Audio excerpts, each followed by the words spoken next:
बिस्मिल्लाहिर्रहमानिर्रहीम अस्सलाम वालेकुम। Welcome to quick review current affair series के अंदर आपका वेलकम है। और मई 29 की करंट अफेयर्स को डिस्कस करने लगे हैं हम। आज हमारे पास जो है वो करंट अफेयर्स, सबसे पहले हम बात करेंगे जी कि पाकिस्तान जो है वो स्ट्रेटेजिक बिटकॉइन रिजर्व जो है उसके ऊपर काम उसने स्टार्ट कर दिया है। तो एक नई जो है वो करेंसी, जाहिर बात आप देख रहे हैं दुनिया के अंदर क्रिप्टो करेंसी जो है वो आ रही है। तो उस लिहाज से हम देख रहे हैं कि पाकिस्तान जो है उसने भी एक स्टेप लिया, इनिशिएटिव लिया। तो ये कितना पॉजिटिव है पाकिस्तान के लिए। नेक्स्ट हम बात करेंगे कि भाई जो यूक्रेन रशिया वॉर है, इसमें हमने कल डिस्कस किया था कि लॉन्ग रेंज मिसाइल जो है वो 200 किलोमीटर के और 300 किलोमीटर के जो है वो अलाउ कर दिए गए हैं यूक्रेन को कि आप रशिया के अंदर उन्हें हिट करें। ठीक है, तो यूक्रेन ने मजीद आगे बढ़ के जर्मनी से जो है वो टॉरस मिसाइल मांगे हैं। इनको हम डिस्कस करेंगे कौन से हैं और इससे वॉर किस साइड पे जा सकती है। और थर्ड पे हम बात करेंगे चाइना जो है उसने लॉन्च किया है जी लैंडमार्क मिशन, जिसके अंदर जो है वो एस्ट्रॉइड का सैंपल लेने जा रहा है। जो ये सोचा जा रहा है कि शायद वो चांद का ही, हमारा जो चांद है उसका ही कोई टुकड़ा है, टूटा हुआ कोई पुराना। ठीक है, तो ये थर्ड कंट्री जो है वो बन जाएगा अगर इसमें ये कामयाब हो जाता है तो। इनको डिस्कस करेंगे। ठीक है, और आज हमारे पास यही जो है वो इंपॉर्टेंट है जो हम देख सकते हैं कि भाई किसी न किसी तरह से पूछे जा सकते हैं। सबसे पहले बात करते हैं जी पाकिस्तान के हवाले से। तो बड़ी न्यूज़ है कि पाकिस्तान जो है, आपको पता है पिछले 2 ढाई महीने से या पिछले 3 महीने से पाकिस्तान क्रिप्टो के हवाले से काफ़ी ज़्यादा संजीदा हुआ है। क्योंकि पाकिस्तान को एक बात का अंदाज़ा हो चुका है कि पाकिस्तान के ये जो इतने ज़्यादा ढेरों कर्जे हैं और ऊपर से जो इतनी ज़्यादा पाकिस्तान की यूथ है 65%, ये यूथ को तभी यूटिलाइज किया जा सकता है जब नई टेक्नोलॉजीज को इंटीग्रेट किया जाएगा, जब इकोनॉमी को डिजिटलाइज किया जाएगा और जब हम इनोवेशन की तरफ आगे बढ़ेंगे। ठीक है, तो इसलिए जो है पाकिस्तान जो है अब क्या कर रहा है जी, Pakistan unveils first government lead strategic bitcoin reserve. तो ये काफी इंपॉर्टेंट है क्योंकि ये देखिए प्राइवेटली तो अब पूरी दुनिया ही तकरीबन, आपको पता है कि इस टाइम पे जो है चाहे बिटकॉइन हो या क्रिप्टो करेंसीज हो, उनके ऊपर काम कर रही हैं। लेकिन गवर्नमेंट लीड अभी बहुत कम कंट्रीज हैं ऐसे जो कि इसको सरकारी या हुकूमत की सरपरस्ती के अंदर जो है वो कर रहे हैं या करने की कोशिश कर रहे हैं, क्योंकि वो जानते हैं कि भाई ये फ्यूचर का स्टेप है। तो वो इस टाइम करेंगे तभी उन्हें फायदा होगा। अब जैसे अमेरिका इसको करने की कोशिश कर रहा है क्योंकि उसके ऊपर भी बहुत ज्यादा कर्ज जो है वो चढ़ चुका है, अमेरिका के ऊपर भी यही हाल पाकिस्तान का भी है। तो अब कर्ज से निकलने का जो है वो इन गवर्नमेंट्स को यही तरीका नजर आ रहा है कि हम न्यू करेंसीज की तरफ जो है वो जाएं और क्रिप्टो करेंसीज की तरफ जाएं। ठीक है, तो उस लिहाज से आपने देखा कि 3-4 माह पहले जो है वो गवर्नमेंट ने जो है इनिशिएटिव लिया और बाकायदा जो है वो एक बंदा जो है वो साकिब साहब को हायर कर दिया, बिलाल साकिब को, कि भाई आप जो है वो गवर्नमेंट के अंदर रह के जो है वो देखें कि किस तरह से जो है हम बिटकॉइन या क्रिप्टो करेंसी को इस्तेमाल कर सकते हैं। और अब आपने देखा कि 2 हफ्ते पहले उन्हें जो है वो एक जो मिनिस्टर हैं उनका प्रोटोकॉल दे दिया गया, उनका ओहदा दे दिया गया है प्राइम मिनिस्टर के नीचे, क्योंकि गवर्नमेंट को अंदाजा हो रहा है कि किस तेजी से चीजें जो है बदल रही हैं और यही शायद उनके काम आ सकती है। तो पाकिस्तान ने लॉन्च कर दिया है जी स्ट्रेटेजिक बिटकॉइन रिजर्व, जो कि लीड करेगा डिजिटल फाइनेंस को पाकिस्तान के अंदर और डिसेंट्रलाइजेशन को। गो कि ये बहुत बड़ा स्टेप है और इतना आसान नहीं होगा, लेकिन एक्चुअली में यही फ्यूचर है। ठीक है, तो पाकिस्तान ने जो है आप ये कह सकते हैं कि अपने लिहाज से, क्योंकि पाकिस्तान को इतना ज्यादा मॉडर्न कंट्री तो है नहीं, इंटरनेट के भी हालात आपको पता है जो चलते हैं पाकिस्तान में, तो फिर भी उस लिहाज से पाकिस्तान ने एक बड़ा स्टेप लिया और गवर्नमेंट लीड स्ट्रेटेजिक बिटकॉइन के जो रिजर्व्स हैं उनको जो है वो फैसला किया बनाने का। ठीक है, और इसमें हम ये देख रहे हैं कि पाकिस्तान जो है ग्लोबल डिजिटल फाइनेंस के अंदर जो है वो अपना एक नाम बनाने की कोशिश अब कर रहा है। तो बिलाल बिन साकिब एक बड़ा नाम है पाकिस्तान की क्रिप्टो का, जिन्हें 4-5 महीने पहले जो है वो अपॉइंट किया गया था और अब 2 महीने पहले उन्हें स्पेशल असिस्टेंट जो प्राइम मिनिस्टर बनाया गया है ब्लॉकचेन और क्रिप्टो करेंसी के ऊपर। और अब जो है उनका रैंक जो है मिनिस्टर ऑफ स्टेट के इक्वल है, यानी बहुत बड़ा उन्हें ओहदा दिया गया। इसका मतलब ये है कि ये अंदाजा कर रहे हैं, इस चीज को एनालाइज कर रहे हैं कि भाई यही फ्यूचर है और इसी तरफ जो है वो हम आगे बढ़ रहे हैं, चीजें हमारी आगे बढ़ रही हैं। अब यहाँ पे जो बिटकॉइन है, ये कहा जा रहा है जी नेशनल बिटकॉइन वॉलेट जो है वो इंट्रोड्यूस करवाया गया है कि कौमी जो है, यानी पाकिस्तान की कौम को, जैसे एक शख्स है, अब जैसे अगर मैं हूं तो मेरा एक बिटकॉइन का वॉलेट है, ठीक है, या आप हैं तो आपका एक बिटकॉइन का, इसी तरह से पाकिस्तान का एक मुल्क के लिहाज से जो है उसका एक पूरा वॉलेट बनाया गया कि वॉलेट जो है वो उसके अंदर जितने बिटकॉइन हम माइन करेंगे, गवर्नमेंट जो करेगी वो उसके अंदर आएंगे। ठीक है, तो ये long term strategic sovereign reserves को जो है वो बता रहा है कि भाई अब जो है वो लॉन्ग टर्म के अंदर यही एक ऐसी चीज है जो इकोनॉमी को बेहतर कर सकती है और हमें आने वाले वक्त का जो मुकाबला करने की सलाहियत दे सकती है। इससे हमें ये भी अंदाजा हो रहा है कि जो इकोनॉमी है इन फ्यूचर वो डिसेंट्रलाइज हो रही है। इस टाइम हम देख रहे हैं जैसे स्टेट बैंक का कंट्रोल है पैसों के ऊपर, हर नोट के ऊपर नंबर है, ठीक है, हर नोड को ट्रैक किया जा सकता है, तो क्रिप्टो करेंसी या ब्लॉकचेन को ट्रेस ही नहीं किया जा सकता, ट्रैक नहीं किया जा सकता, ठीक है। ये डिसेंट्रलाइज होने जा रहा है दुनिया के अंदर, हम ये देख रहे हैं, पाकिस्तान भी उनमें शामिल है। कहा जा रहा है जी more than 40 million crypto wallets जो है वो इस टाइम पे पाकिस्तान की वॉलेट में मौजूद हैं, ठीक है। और साथ में जो है वो एक स्ट्रॉन्ग फ्रीलांस इकोनॉमी भी पाकिस्तान जो है वो चाह रहा है, और साथ में एआई का हब बनने जा रहा है कि भाई ताकि जो है वो एआई की कंपनीज यहाँ पे आके इन्वेस्ट करें। अब ये तो बातें तो अलग हैं, लेकिन जाहिर बात है अगर हम देखेंगे इसे रैशनली तो ये इतना आसान नहीं है, लेकिन एक स्टेप एटलीस्ट उन्होंने उठाया कि भाई इसी से ही जो है वो ग्रोथ होगी, या इसी से हम ये कह सकते हैं कि फ्यूचर में जो है शायद डिजिटल करेंसीज ही हमें नजर आएंगी, ठीक है। अब ये जो आपको नजर आ रहा है ये क्या है, ये बेसिकली एक डाटा सेंटर है, ये एक माइनिंग सेंटर है जो दुनिया के अंदर, पाकिस्तान के अंदर नहीं दुनिया के अंदर इस तरह से लगे हुए हैं, जहां पे वो बिटकॉइन को या क्रिप्टो करेंसीज को माइन कर रहे हैं, ठीक है। अब पाकिस्तान भी क्या करेगा, बिलाल साकिब साहब कह रहे हैं कि हम जो है वो पाकिस्तान की जो एक्स्ट्रा जो इलेक्ट्रिसिटी है, क्योंकि इसके ऊपर बहुत बड़ी एनर्जी कंज्यूम होती है, चाहे वो एआई डाटा सेंटर्स हो, ठीक है, और चाहे वो जो है बिटकॉइन वगैरह की जो है वो माइनिंग हो, तो इसके ऊपर बहुत बड़ी एनर्जी लगती है। तो ये कहा जा रहा है कि हम 2000 मेगावाट की जो सरप्लस जो है वो हमारे पास इलेक्ट्रिसिटी है, वो कि सरप्लस तो है नहीं, हमारी खुद की पूरी नहीं होती, लेकिन क्योंकि डॉक्यूमेंट्स में तो है, तो इसका मतलब ये है कि जो 2000 सरप्लस की हमारी 2000 मेगावाट की इलेक्ट्रिसिटी है वो बिटकॉइन माइनिंग के ऊपर लगाई जाएगी। एक सीरियस स्टेप है ये, और ये एक इंतहाई संजीदा और इंपॉर्टेंट स्टेप है, याद रखिएगा, ठीक है। जब आपसे जब पूछा जाएगा कि पाकिस्तान की जो इकोनॉमी है उसके जो हालात जो है वो आपको नजर आ रहे हैं कि मईशत को कैसे बेहतर किया जाए, तो जाहिर बात है ये आपकी एक सजेशन हो सकती है कि अब हम जो है वो बिटकॉइन के अंदर या क्रिप्टो करेंसीज में जा रहे हैं, तो यही एक फ्यूचर नजर आ सकता है जिससे हम पाकिस्तान को इस दलदल से, इस कर्ज की दलदल से निकाल सकते हैं। साथ में एआई डाटा सेंटर्स जो है बनाए जाएंगे, उसके ऊपर बहुत बड़ी जो है वो एनर्जी कंज्यूम होगी। लास्ट टाइम हमने देखा था कि भाई यूएई के अंदर जो है ट्रंप साहब ने कहा था कि वो डाटा सेंटर जो है बनाएंगे एआई के, सिर्फ इसलिए क्योंकि यूएई या मिडिल ईस्ट के पास एनर्जी बहुत ज्यादा है, और ये जो एआई के डाटा सेंटर्स हैं ये बहुत बड़ी एनर्जी कंज्यूम करते हैं, ठीक है।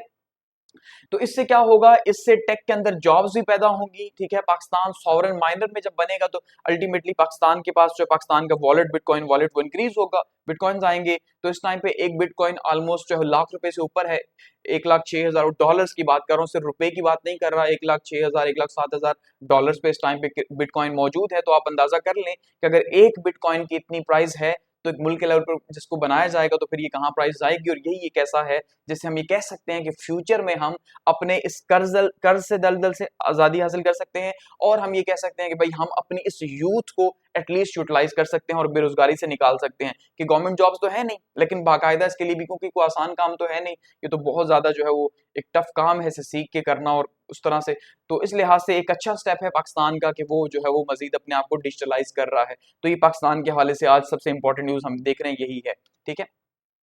नेक्स्ट बात करते हैं जी कि जो यूक्रेन है उसने जर्मनी से टॉरस मिसाइल जो है वो मांग लिए हैं, और कहा है कि भाई हमें वॉर में इनकी भी जरूरत है, ठीक है। अब हमने लास्ट जो कल डिस्कस किया था, अगर हम उसकी बात करें तो कल हमने देखा था कि यूके और यूएस जो है उसके मिसाइल जो है एक की रेंज थी 200 किलोमीटर, और जो यूएस के मिसाइल्स थे उनकी रेंज थी 300 किलोमीटर की, और ये जो है अलाउ कर दिए गए थे लॉन्ग रेंज के कि भाई आप जो है वो यूक्रेन के रशिया के अंदर स्ट्राइक करें, तो इससे वो काफी अंदर तक हिट कर सकते थे रशिया की जो मिलिट्री इंस्टॉलमेंट्स हैं या जो उसकी इंपॉर्टेंट बिल्डिंग्स हैं या जो भी जहां पे भी वो बंकर्स वगैरह जिसको भी अटैक करना चाह रहे थे वो कर सकते थे, ये अलाउ किया गया। तो जिससे हमने देखा एक स्ट्रेटेजिक शिफ्ट हुआ नेटो के अंदर कि भाई वो अलाउ कर रहे हैं, इसका मतलब उन्हें अंदाजा हो रहा है कि भाई इस टाइम पे अगर रशिया को न रोका तो फिर रोकना मुश्किल हो जाएगा, ठीक है। उसी में ही जो है अब ज़ेलेंस्की साहब जो है उन्होंने जर्मन चांसलर जो नए इलेक्ट होके आए हैं उनसे ये बात की है कि भाई मुझे जो है वो मैं चाहता हूं कि जैसे आपने लिफ्ट कर दी है लॉन्ग रेंज की रिस्ट्रिक्शंस वेपन्स के ऊपर से, तो थोड़ा सा इसको मजीद बढ़ाते हैं कि शायद 300 किलोमीटर के साथ मेरा काम नहीं बन रहा, तो आप ऐसा करें आप टॉरस मिसाइल जो है मुझे वो भी अलाउ कर दें, और ये जो टॉरस मिसाइल है इनकी जो रेंज है ये 500 किलोमीटर की है, ठीक है। तो ये उससे भी यूएस और यूके के मिसाइल से भी ज्यादा आगे जाके मार करेंगे, और इस लिहाज से भी काफी ज्यादा खतरनाक है कि ये बंकर्स वगैरह को टारगेट करने के लिए इस्तेमाल किए जाते हैं, ठीक है। जो बंकर्स वगैरह होंगे उनको, तो इससे एक पैनिक क्रिएट हो सकता है रशिया के अंदर या उन्हें डैमेज किया जा सकता है। तो इसकी 500 किलोमीटर की रेंज है, हाई इंपैक्ट स्ट्राइक के लिए यूज किया जाता है, ठीक है। बंकर्स वगैरह हो गए या मिलिट्री डिपो वगैरह हो गए उनके लिए जो है वो इसे इस्तेमाल किया जाएगा, तो ये काफी ज्यादा खतरनाक होगा। अगर ऐसा हो जाता है तो इससे क्या होगा, ये कहा जा रहा है ये पोटेंशियल गेम चेंजर होगा। अब इसको आप यूं समझिए कि याद होगा आपको कि जब हम पाकिस्तान जो है वो इन्वॉल्व था अफगानिस्तान की जो वॉर है सोवियत यूनियन के साथ, तो उसमें कहा जाता है स्टिंगर मिसाइल जो है उसने सोवियत यूनियन को शिकस्त दी, उसने बदल दिया। अमेरिका ने जो स्टिंगर मिसाइल है, आपको पता है वो कंधे पे रख के एक पूरा इतना सब मिसाइल जो फायर किया जाता है जिससे वो उनके हेलीकॉप्टर्स वगैरह को हिट करते थे, तो उससे बहुत ज्यादा नुकसान हुआ और एक सिंगल मिसाइल ने वॉर जो है उसको कंप्लीटली चेंज कर दिया। वो वॉर जो रशिया जीत रहा था, अमेरिका डायरेक्टली इन्वॉल्व भी नहीं था, लेकिन सिर्फ इन स्टिंगर मिसाइल्स ने जो पश्तून अपने कंधे पे रख के कहीं पे भी छुप के मारते और वो उन्हें उड़ाते और बहुत ज्यादा नुकसान पहुंचाया गया, तो उसने वॉर को बदल दिया। तो ये हकीकत में बहुत पावरफुल चीजें हैं अगर इनको प्रॉपरली यूज किया जाए। ठीक है, तो अगर ये टोरस मिसाइल जो 500 किलोमीटर अंदर जाके गिर सकते हैं और खास करके बंकर्स वगैरह को अटैक किया जा सकता है, तो रशिया की मिलिट्री को बॉर्डर के करीब करीब भी जो है वो काफी दूर तक उन्हें छुपने का मौका नहीं मिलेगा। लेकिन अब इससे होगा क्या? इससे एक तो ये है कि जो बेसिकली रशिया है वो ये कह रहा है कि अगर आप ऐसा करते हो तो मैं ये समझूंगा कि जर्मनी डायरेक्टली जो है वो मेरे साथ वॉर में आ चुका है, क्योंकि वो पहले भी बात कह चुका है कि नेटो कंट्रीज में से जो भी हेल्प करेगा मैं समझूंगा वो डायरेक्टली वॉर में है, तो मैं उसके खिलाफ भी एक्शन लूंगा। अब देखिए ये रशिया है बेसिकली, ठीक है, और यहाँ पे ये जर्मनी है। जर्मनी तो है ही छोटा सा। रशिया और जर्मनी का अगर हम डिस्टेंस देखते हैं तो ये ऑलमोस्ट 1000 किलोमीटर का, थोड़ा सा इससे कम है लेकिन 1000 किलोमीटर का डिस्टेंस है। और रशिया के पास 1000 किलोमीटर के मिसाइल्स मौजूद हैं, ठीक है, किसी बड़े मुल्क के पास, पाकिस्तान के पास भी मौजूद है। तो 1000 किलोमीटर के मिसाइल्स मौजूद हैं कि रशिया अगर यहां से जर्मनी को हिट करना चाहता है तो वो आराम से हिट कर सकता है। ठीक है, इस टाइम पे यहाँ पे इनकी वॉर लगी हुई है यूक्रेन के साथ, तो जाहिर बात है मजीद आगे भी आ गया तो रेंज और ज्यादा बढ़ गई है इससे। ठीक है, तो अब इससे क्या हो रहा है कि रशिया जो है उसने ये बात कही है कि अगर आप अलाउ करेंगे तो मैं ये समझूंगा कि जर्मनी ही मुझ पे जो है वो अटैक कर रहा है। जाहिर बात है मिसाइल उसके हैं, जितना नुकसान होगा रशिया को, अगर कोई बड़ा डैमेज होता है रशिया का इससे, तो रशिया अल्टीमेटली आगे से रिस्पॉन्स करेगा। और किसके ऊपर करेगा? वो जर्मनी के ऊपर कर सकता है। इसी तरह से अगर यूएस के जो मिसाइल हैं उसके साथ कर सकता है तो वो यूएस के साथ दुश्मनी ले सकता है। ठीक है, और इसी तरह से अगर यूके की बात करें, अगर उसका स्टॉर्म मिसाइल जो है वो नुकसान पहुंचाता है तो ये यूके को डायरेक्टली हिट करेगा। तो इससे क्या होगा, ये वॉर जो है वो फैल जाएगी दूसरे ममालिक के अंदर भी। ये एक बहुत बड़ा खतरा है, इसलिए कहा जा रहा है कि भाई मैं समझूंगा, रशिया ये कह रहा है कि मैं समझूंगा कि डायरेक्टली जो है वो आप कॉन्फ्लिक्ट में इन्वॉल्व हो चुके हैं वॉर के अंदर, और फिर उसकी रिस्पॉन्सिबिलिटी आपकी अपनी होगी। तो इससे हमें क्या एनालाइज हो रहा है कि हम विटनेस हो रहे हैं इस चीज के कि किस तरह से स्टेप बाय स्टेप जो है रशिया यूक्रेन वॉर जो है वो एक ब्रॉडर वॉर के अंदर बदलती जा रही है। और अगर इसे रोका न गया, जिसके चांसेस कम ही लग रहे हैं फिलहाल तक के, ठीक है, इसे रोका ना गया और इसी तरह से अगर जो यूरोप है उसने एग्रेसिव स्टैंसेस लिए तो ये वॉर मजीद आगे बढ़ेगी और यूरोप को अपनी लपेट में ले लेगी। और यूरोप को इस बात का अंदाजा है, लेकिन शायद उनके पास अब कोई चॉइस नहीं है, या डिसीजन मेकर्स जो हैं असल में वो यही चाहते हैं। ठीक है, तो ये हम देख रहे हैं इस लिहाज से। तो अब देखते हैं अलाउ करते हैं कि नहीं, चांसेस तो यही है कि शायद कर दें, अभी ना तो कुछ टाइम बाद कर दें। और लास्ट में हम बात करते हैं जी, चाइना जो है ये एक साइंस का है, ठीक है, करंट अफेयर्स आप ये कह सकते हैं। China launches landmark mission to retrieve pristine astronaut samples. ठीक है, कि पुराने जमाने के एंशिएंट टाइप का एक सैंपल जो है वो एस्ट्रोनॉट का कलेक्ट करने जा रहा है, ठीक है, एक सीआरचे का बेसिकली। और उसका ये ख्याल है चाइना का, या जिसके लिए मिशन भेजा जा रहा है उस एस्ट्रोनॉट के बारे में जो है वो एस्ट्रोनॉट के बारे में ये ख्याल है कि ये पहले चांद का हिस्सा था और शायद चांद से ये टूटा, ठीक है, और वो जाके वहां पे घूमना शुरू हो गया। तो आसमान पे क्या है, सितारे भी हैं और सैयारे भी हैं। ठीक है, तो जो नेचुरल जो है उनकी बात की जा रही है, जैसे चांद जो है वो एक नेचुरल सैटेलाइट है। ठीक है, तो इस तरह से ये जो एस्ट्रोनॉट हैं, ठीक है, मार्स के बीच में हम देखते हैं कि बहुत बड़ा एक बेल्ट है, एस्ट्रोनॉट बेल्ट, तो वहां पे जो है बहुत सारे मौजूद हैं, तो उन्हीं में से एक मिशन भेज रहे हैं। बेसिकली इंपॉर्टेंट इसलिए है कि इसमें बहुत कम कंट्रीज, यानी सिर्फ 2 कंट्रीज ने इससे पहले ये मिशन जो है कामयाबी से कंप्लीट किया। ठीक है, उन 2 कंट्रीज में अगर हम बात करें, एक जापान है और दूसरा यूनाइटेड स्टेट्स है, यानी अमेरिका और जापान जो है इससे पहले इसे कामयाबी से जो है वो पहुंच चुके हैं, उसके सैंपल्स ला चुके हैं। तो अगर ये चाइना इसमें कामयाब हो जाता है तो चाइना तीसरा मुल्क बन जाएगा। तो इसका मतलब ये है कि चाइना बहुत तेजी से हर लेवल के ऊपर जो है वो अमेरिका को कॉम्पिटिशन दे रहा है।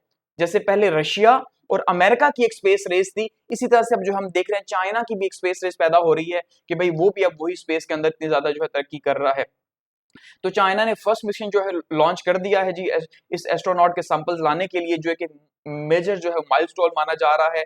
ताइनवियान 2 एयरक्राफ्ट जो है वो इसके थ्रू भेजा गया। ताइनवियान 1 जो है वो भेजा गया था मार्स के लिए, ठीक है, 4 साल पहले, और 2 जो है वो यहाँ पे भेजा जा रहा है। और ये लॉन्ग मैच 3B रॉकेट के थ्रू इसको जो है वो लॉन्च किया गया है, अर्थ के ऑर्बिट में ये जाएगा। और वहां से जाके ये 2026 में वहां पहुंचेगा, ठीक है। और उसके बाद जो है वो अपना मिशन कंप्लीट करके वहां से रॉक का सैंपल लेके 2027 में जो है वो अगर ये कामयाब हो गया तो वापस आएगा और चाइना तीसरा मुल्क बन जाएगा जो बेसिकली जो है वो इसको कलेक्ट करेगा। अब ये इंपॉर्टेंट इसलिए है क्योंकि इससे हम क्या देख रहे हैं कि भाई एक तो जो है चाइना जो है वो नासा को टक्कर दे रहा है, ठीक है जी, अमेरिका की स्पेस को, और दूसरा चाइना अमेरिका के बिल्कुल जो है वो हर चीज में साथ साथ हम देख रहे हैं कि कंपटीशन कर, जैसे गोल्डन डूम जो है वो अमेरिका ने कहा कि हम बनाएंगे तो मैं भी, चाइना भी इसका मतलब फ्यूचर में बना सकता है। चाइना का इंडिपेंडेंट स्पेस स्टेशन भी मौजूद है, ठीक है। तो इससे हमें अंदाजा हो रहा है कि अगर फ्यूचर में अमेरिका चाइना के साथ कॉपरेट नहीं भी करता तब भी चाइना जो है वो मजीद आगे बढ़ेगा और फायदा लेगा। तो हम भी इसको पॉजिटिवली देख सकते हैं पाकिस्तान कैच के लिहाज से कि भाई अच्छा है, इससे कम से कम जो है पाकिस्तान का पड़ोसी अगर इतना आगे जा रहा है तो हम भी उसके साथ मिलकर आगे बढ़ सकते हैं, तरक्की कर सकते हैं, ठीक है। तो ये आज के हमारे पास जो है वो करंट अफेयर्स थे। Thanks for watching.